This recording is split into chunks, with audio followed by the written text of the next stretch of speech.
The gold price is currently making new all-time highs. So people often ask me, what's better to buy, the gold price itself or gold shares?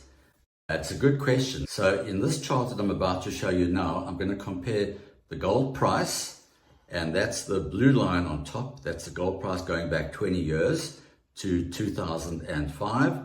And this green line are the gold shares. That's the ETF of the gold shares, GDX. Comparing that to the blue line, which is the gold price. And we can see over the past 20 years, the gold price itself, the blue line, has way outperformed gold shares.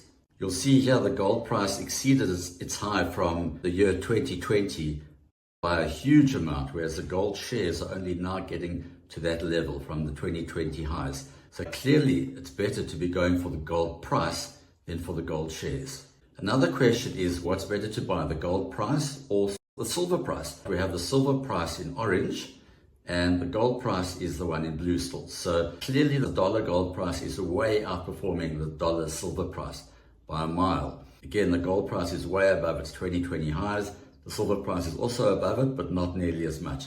So clearly gold has been outperforming silver over the past 20 years by quite a significant margin. If you do want to buy gold and silver, then I would say put 80% of the position on gold and 20% on silver, or simply put the whole lot on the gold price, not necessarily your whole portfolio, but your whole exposure to precious metals would be in the gold price itself.